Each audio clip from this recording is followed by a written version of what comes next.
ابن سینا یا ابو علی سینا، جنہیں مغرب میں ایوی سینا کے نام سے یاد کیا جاتا ہے، ان کا مکمل نام ابو علی الحسین ابن عبداللہ ابن سینا تھا۔ آپ 980 عیسوی میں موجودہ ازبکستان کے شہر بخارا کے قریب پیدا ہوئے۔ بخارا اسلام کے سنہری دور میں کئی صدیوں تک علوم و فنون کا چمکتا ستارہ رہا ہے۔ اس دور میں وہاں سامانیوں کی حکومت تھی جو 819 عیسوی سے 999 عیسوی تک قائم رہی۔ اس دور میں اس جگہ بہت سے اہل علم اور صاحب فن لوگ جمع ہو چکے تھے۔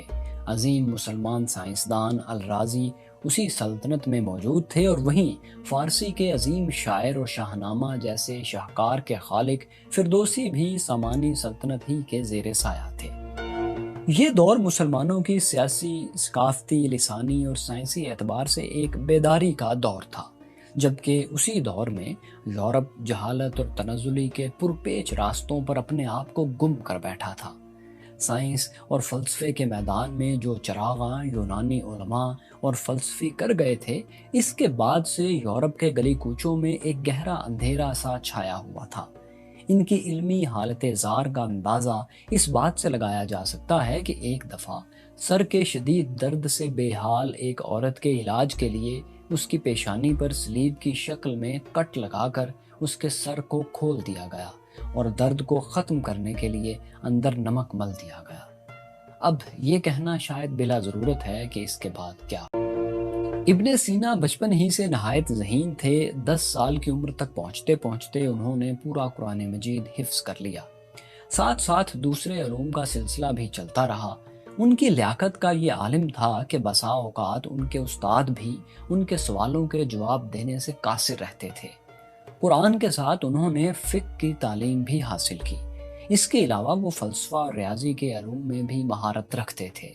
ریاضی کا علم آپ نے ایک ہندوستانی سبزی فروش سے سیکھا جو اس علم کا ماہر تھا، لیکن جس علم نے صحیح معنوں میں ان کی علمی صلاحیتوں کو بیدار کیا وہ فلسفے کا علم تھا۔ اس وقت تک پوری دنیا پر عظیم فلسفی ارسطو کے علم کی چھاپ تھی۔ ارسطو کی کتاب میٹا فزکس ابن سینا کے لیے ایک چیلنج ثابت ہوئی۔ یہ ایک مشکل ایوان تھا جس میں وہ گم ہو گئے۔ ان کے بقول یہ کتاب انہوں نے کم و بیش 40 مرتبہ پڑھی، یہاں تک کہ اس کا لفظ لفظ ان کے ذہن میں پختہ ہو گیا، لیکن اس کتاب کے معنی ان کی گرفت میں نہیں آتے تھے۔ اتفاق سے ایک دن مشہور مسلمان فلسفی الفارابی کی ایک کتاب ان کے ہاتھ لگی، جو دراصل ارسطو کی اسی کتاب پر ایک تبصرے کی شکل تھی۔ اس کتاب نے ابن سینا کے لیے ایک قیمتی چابی کا سا کام کیا، اور اس کی مدد سے میٹا فزکس جیسی بھاری کتاب اپنے تمام تر معانی اور تاثیر کے ساتھ ابن سینا کے زرخیز دماغ پر اترتی چلی گئی۔ اور پھر ایک وقت آیا جب ارسطو کے علم دلیل یعنی لاجک سے ہٹ کر لوگ ابن سینا کے علم دلیل کو ان جگہوں پر پڑھنے لگے، اور اس کو مدارس کے نصاب کا حصہ بھی بنا لیا گیا۔ 16 سال کی عمر تک پہنچتے پہنچتے ابن سینا کو علم طب سے خاصی رغبت، دلچسپی پیدا ہو گئی۔ انہوں نے اس دور کے مروجہ علم کے مطابق اسے سیکھنا پڑھنا شروع کیا۔ مطالعے کے ساتھ ساتھ وہ مریضوں کو بھی دیکھتے اور اس چیز پر غور کرتے کہ وہ کیا وجوہات ہیں جو ایک صحت مند جسم کو بستر سے لگا دیتی ہیں۔ اس سے ان کے تجربے، مشاہدے اور مرض کو جانچنے کی صلاحیت میں بہت اضافہ ہوتا تھا۔ 18 سال کی عمر تک پہنچتے پہنچتے ان کی شہرت بطور کامیاب اور تجربہ کار طبیب یعنی ڈاکٹر ہر طرف پھیل چکی تھی، اور وہ بخارا کے سلطان امیر نوح ثانی کے دربار میں شاہی طبیب، رائل فزیشین کے عہدے پر فائز کر دیے گئے تھے۔ اگر آج کے اعتبار سے دیکھا جائے تو فقط 18 سال کی عمر میں ابن سینا وہ سب حاصل کر چکے تھے جو کسی بھی کامیاب انسان کی خواہش ہوتی ہے۔ عزت، شہرت، مرتبہ اور ہنر سب کچھ ان کے پاس تھا، اور یہاں ان کی زندگی خوشگوار اختتام کی طرف جا سکتی تھی۔ مگر اگر یوں ہوتا تو ہم 1000 سال گزر جانے کے بعد بھی آج ان کا ذکر نہ کر رہے ہوتے۔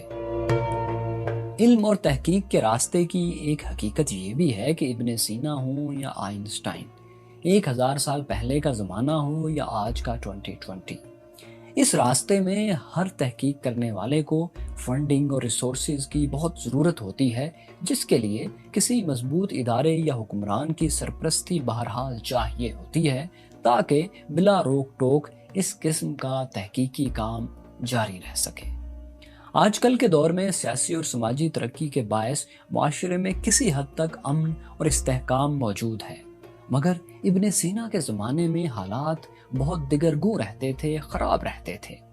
جنگوں اور بیرونی حملوں اور دشمنوں کی سازشوں کی وجہ سے معاشرے میں ایک عدم استحکام کی سی کیفیت رہتی تھی، انسٹیبلٹی بہت زیادہ تھی۔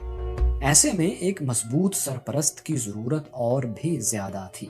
ابن سینا کو امیر نوح ثانی کے دربار میں شاہی طبیب کا عہدہ ملنے کی ایک وجہ یہ بھی تھی کہ انہوں نے امیر کو ایک پراسرار بیماری سے شفا دلوائی تھی، جس کے علاج میں باقی تمام طبیب ڈاکٹرز ناکام رہے تھے۔ اس کے انعام کے طور پر عہدے کے علاوہ ابن سینا کی درخواست پر امیر نے اپنے کتب خانے کی رسائی بھی ابن سینا کو دے دی۔ اب ابن سینا ان کے کتب خانے سے کتابیں پڑھ سکتے تھے۔ یہ پہلا موقع تھا جب ابن سینا کو ایسی نادر اور بیش قیمت کتب کے اتنے بڑے ذخیرے تک رسائی ملی تھی، سو انہوں نے اس موقع سے بھرپور فائدہ اٹھایا اور اپنی حصول علم کی پیاس کو جی بھر کے سیراب کیا۔ لیکن کچھ ہی سال بعد سامانی سلطنت اپنے انجام کو پہنچی اور ابن سینا کو جان بچا کر وہاں سے بھاگنا پڑا۔ وہ نہ صرف ایک تجربہ کار طبیب تھے، فزیشین تھے، بلکہ بیک وقت ایک سائنسی اور علمی محقق، ایک استاد اور شاہی دربار کے سیاسی اور انتظامی امور کے نگران بھی تھے۔ یوں تو انہوں نے بہت سے مضامین میں اپنا بہت زیادہ حصہ ڈالا، لیکن جن مضامین کے ذکر کے بغیر بات ادھوری ہے، ان میں طب، فلسفہ اور الہیات شامل ہیں۔ ابن سینا سے 450 کے لگ بھگ کتابیں منسوب کی جاتی ہیں، جن میں سے آج کی تاریخ میں صرف 240 ہی باقی بچی ہیں۔ ان سب میں سے 2 کتابیں ایسی ہیں جو اپنے حجم اور اہمیت کے اعتبار سے سب سے اہم ہیں۔ پہلی کتاب ہے القانون فی الطب۔ اس کتاب کو انگلش میں کینن آف میڈیسن کے نام سے یاد کیا جاتا ہے۔ 1025 میں پہلی بار یہ ضخیم بہت موٹی کتاب شائع ہوئی، جن میں الفاظ کی تعداد 10 لاکھ کی ناقابل یقین حد کو چھوتی ہے۔ یہ کتاب اپنے آپ میں ایک شاہکار اور انسائکلوپیڈیا ہے۔ اس کتاب میں ابن سینا نے زمانہ قدیم سے لے کر اپنے زمانے تک مختلف علاقوں اور زبانوں میں بٹا ہوا تمام کا تمام علم طب ایک جگہ جمع کر دیا، یعنی یہ میڈیکل کے علم کا ایک انسائکلوپیڈیا بن گیا۔ اس میں نہ صرف حکیم بقراط اور جالینوس کے وقت کی تھیوریز اور طریقہ کار شامل تھے، بلکہ چینی، ہندوستانی اور فارسی میڈیکل علوم بھی اسی میں جمع تھے۔ یہ کتاب اپنی اشاعت کے تقریباً 600 سال تک دنیا کی مختلف یونیورسٹیز میں پڑھائی جاتی رہی۔ 12ویں صدی عیسوی میں لاطینی زبان میں ترجمہ ہونے کے بعد آہستہ آہستہ یہ کتاب پورے یورپ کے علمی اداروں میں اپنا لی گئی۔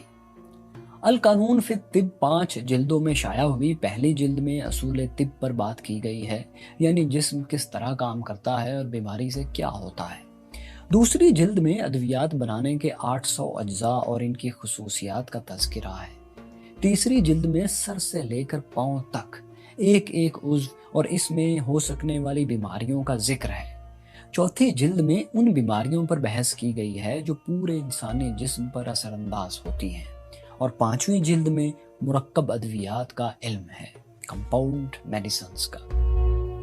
جن قابل ذکر موضوعات کو ابن سینا نے اپنی تحقیق کا موضوع بنایا، ان میں کینسر، ٹی بی، غیر محتاط جنسی رویوں سے پھیلنے والی بیماریاں اور دیگر متعدی یعنی ایک شخص سے دوسرے کو پھیلنے والی لگنے والی بیماریاں شامل ہیں۔ آپ نے مٹی اور پانی کے ذریعے بیماریوں کے پھیلاؤ کے عمل کی تفصیل پیش کی۔ مریض کو تکلیف سے بچانے کے لیے بے ہوش کرنے کے عمل میں آپ نے مزید نفاست پیدا کی۔ یہ وہی وقت تھا جب یورپینز میں ابھی انستھیزیا کا، بے ہوش کرنے کا کوئی شعور نہیں تھا۔ اس کے علاوہ آپ نے انسانی آنکھ اور دل کی کارکردگی اور پیچیدگیوں پر بھی کام کیا۔ ابن سینا کی علم نفسیات پر بھی گہری نظر تھی۔ ہم آج 1000 سال بعد social media per depression is real کے ہیش ٹیگز شیئر کرتے ہیں اور مشہور شخصیات کے ڈپریشن کا شکار ہونے پر اس کی آگہی کے لیے آواز بلند کرتے ہیں۔ لیکن اندازہ کیجئے کہ ابن سینا نے اپنے وقت میں ڈپریشن کو ایک بیماری قرار دے دیا تھا اور اس کے علاج پر خصوصی توجہ بھی دی تھی۔ جہاں ان کی کتاب القانون میڈیکل کا پہلا انسائکلوپیڈیا کہلاتی ہے، وہیں کتاب الشفا سائنس اور فلسفے کا انسائکلوپیڈیا ہے۔ اس کتاب کو 4 حصوں میں تقسیم کیا گیا ہے، جن میں علم دلیل، سائنس، ریاضی اور میٹا فزکس شامل ہیں۔ سائنس کے حصے میں فزکس، کیمسٹری اور پلانٹولوجی کا علم ہے۔ ریاضی کے حصے میں حساب، جیومیٹری، فلکیات اور موسیقی کا بھی علم جمع ہے۔ ان میں سے ہر موضوع علم و تحقیق کا ایک گہرا سمندر ہے۔ کئی ماہرین نے یہ استدلال بھی کیا ہے کہ حرکت کے قوانین پر نیوٹن کی بہت سی تحقیق ابن سینا کے کام سے متاثر تھی۔ ابن سینا کا انتقال 1037 میں 57 سال کی عمر میں ایران کے شہر ہمدان میں ہوا۔ ابن سینا جتنے اچھے طبیب تھے اتنے اچھے مریض ثابت نہیں ہوئے۔ وہ کم وقت میں زیادہ سے زیادہ علم حاصل کرنے کی خواہش کو بروئے کار لانے میں جو انتھک محنت کر رہے تھے، یہی محنت تھکن اور نڈھال کر دینے کا باعث بنی، اور اپنی خواہش کے عین مطابق ابن سینا نے گہرائی والی چھوٹی زندگی کو لمبی زندگی مگر خالی اور کھوکھلی زندگی پر ترجیح دی۔ بستر مرگ پر انہوں نے اپنے غلام آزاد کیے، اپنی پونجی خیرات کی اور آخری لمحات میں قرآن کریم کی تلاوت کرتے ہوئے دم دیا۔ آپ کا ایک مشہور قول ہے کہ بیماری کا تصور کرنا نصف بیماری ہے، سکون اور اطمینان نصف مرہم ہے، اور صبر و تحمل ہی علاج کی ابتدا ہے۔ ابن سینا کی خدمات کا اعتراف ان کے نام سے منسوب درجنوں میڈیکل سوسائٹیز اور سکولز اور وہ انعامات ہیں جو اس مضمون میں اعلیٰ خدمات انجام دینے والوں کو دیے جاتے ہیں۔